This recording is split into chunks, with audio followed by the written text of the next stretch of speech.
I still remember the first day of practice. I walked on the field and there was Bill Hewitt smoking a cigarette. I couldn't believe it. Bill was a legend at Michigan. He was part of the reason I went there.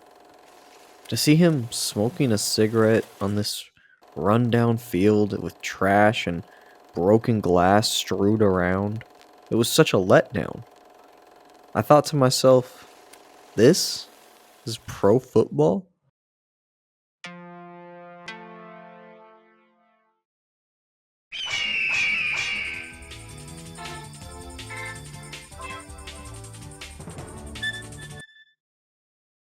That wasn't pro football.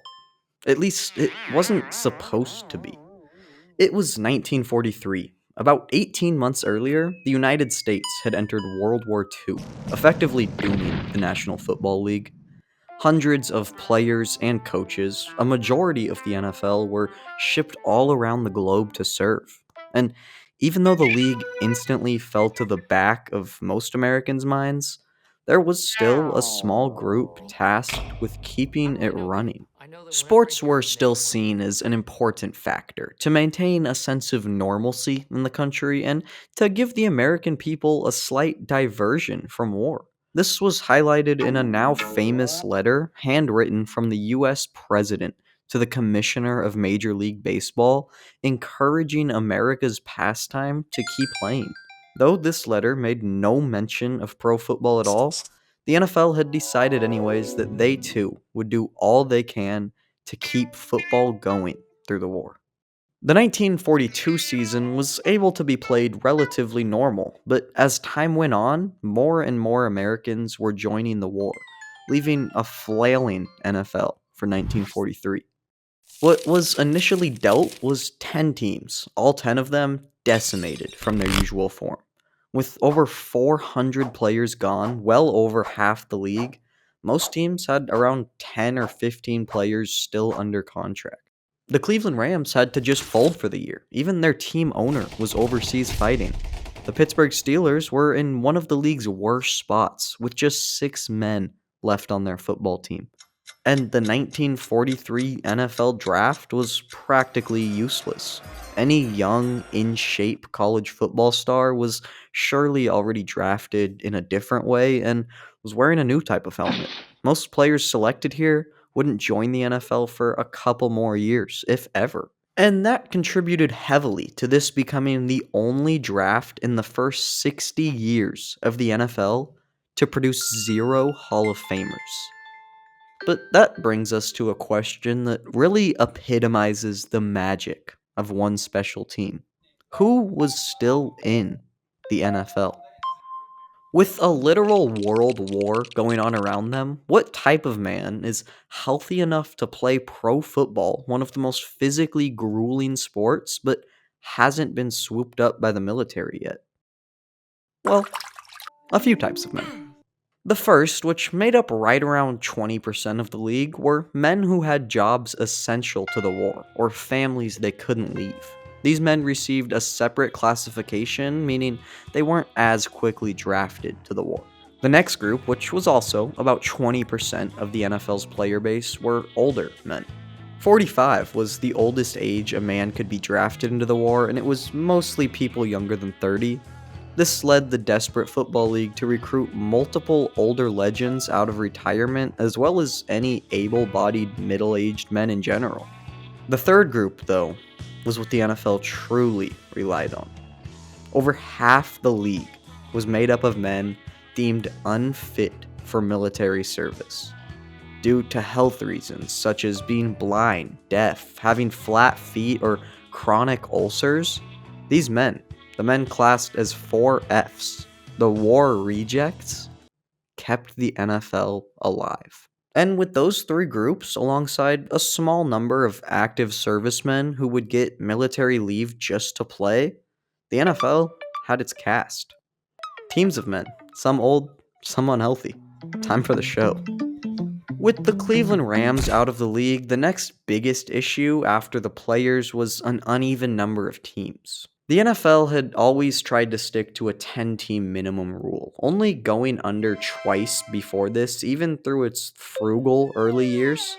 Sitting at 9 teams, it would have been ideal to just add one more, but that was impossible this year. Unfortunately, so was creating a schedule for a 9-team league, so the decision was made to temporarily merge two franchises together. The Pittsburgh Steelers, in the worst spot, had to be on one half of the merger. The Philadelphia Eagles, being their cross state rivals and not a very good football team in their existence, made a good enough partner. Of course, the Steelers weren't a very good football team either. Both the Steelers and Eagles had joined the NFL in 1933, and in those 10 years since, they had racked up a combined one winning record. So, what could really go wrong? On June 19th, 1943, about 3.5 months before the NFL season began, the Steelers Eagles merger was officially announced. While the NFL record books refers to the team as Phil Pitt Combine, sports writers and fans quickly started using the nickname Steagles, which felt fair to both teams and cities. This much catchier name has mainly been used historically to refer to the team. So let's go back to that field. Back to Bill Hewitt carelessly chain smoking before practice. In fact, Bill Hewitt fell into two of our different categories. He was a 4F, a man who wanted to serve his country but was found medically unable to. He was also 34 years old and had already played a full career that would soon land him in the Hall of Fame. Bill retired from football 4 years ago, but if he couldn't help his country on the front lines, he at least wanted to help keep its spirits up. The Steagles had just 22 total players. Each of them had their own unique story, but one that ended in a similar spot as Hewitt's. They were here, even though they probably weren't supposed to be. The man who said the quote at the start of the video, Al Wistert, was a rookie this year, and he went through two full practices before realizing that some of the guys on the team were Steelers players. He was eventually informed of the merger. When you think of an NFL roster, you think of a vast collection of world class athletes, the elite. This team's starting center was deaf in one ear. Their starting guard was almost entirely deaf. The tailback was rejected from the military for quote unquote poor eyesight and bad knees. The running back. I mean, the rest of the NFL, they were going through it too. Everyone had the war, but not like this. One of the most entertaining aspects of the team, besides fielding numerous disabled players, was the actual merging part. Mixing two teams, two rivals nonetheless, is bound to have bad blood. For example, everyone accepted and used the nickname Steagles for the team. Everyone except Philadelphia sports writers who refused to call the team anything other than the Eagles. There was also the coaching dilemma, as both the Steelers and Eagles head coaches refused to be demoted and instead worked together with the team. That sounds like an okay compromise, except for the fact that the two men absolutely hated each other. Walt Kiesling of the Steelers and Greasy Neal of the Eagles batted heads more than a couple times. Their relationship was best described by one Steagle from the Philly side of things, who said, quote, I thought Greasy was the most stubborn man I'd ever met, until I met Kiesling. Many of the team's practices would feature one coach storming off the field in anger, only for the other to excitedly take control of the team. That or both would storm off, thus ending practice for the day. The team's whole offense came from Walt Kiesling arriving late to an early season practice. Greasy jumped on the opportunity and taught the entire team the T formation before Walt arrived, which was the hot new offense on the rise. When Kiesling did arrive, he was so angry that he wanted no part in the offense and instead took control of the defense. This made things slightly more tolerable, and amazingly, this is often credited as where the modern day offensive and defensive coordinator positions originated from. So now you know the team, you know the coaches, you can picture how things would go. Did I mention their leading receiver? What do you think was wrong with him?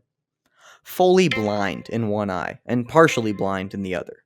And I promise you, The season still went even better than you're imagining. They lost both their preseason games by double digits. Yeah, seems about right. Then, week 1, they shut out the Brooklyn Dodgers 17 to nothing.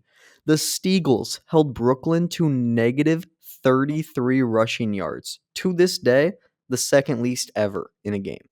The next week, another record, but this time bad.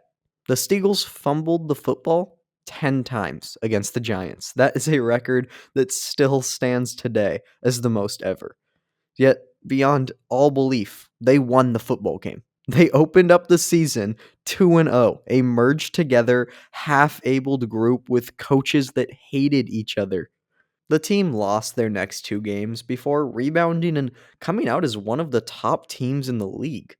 They tied, then beat the defending champion Redskins. They even had a chance to make it to the big game themselves, but were unable to pull through. They finished at 5-4-1, which was the first ever winning record for the Eagles franchise and just the second for the Steelers. This team should not have succeeded. Everything was against the Phil Pitts Eagles. Every team was going through the war, limping along, but none got quite as desperate as this. Many of their players weren't even proud to be out there. Most men wanted to get out and serve their country, and not being able to do that, but being able to play pro football, it stirred feelings of guilt and anger for these guys. Being a 4F classification was not a badge of pride, but these men, without realizing it at the time, had found a different way to serve their country. From the book Last Team Standing, which is the best account of the Steagles and where I got most information for this video, I quote, "Pro football's 4Fs didn't storm the beaches of Normandy. They couldn't. But they were, in smaller ways, heroic. In America's darkest hours, they gave the nation something to cheer about. And their accomplishments, often in the face of long odds, exemplified the spirit that won the war." Thank you.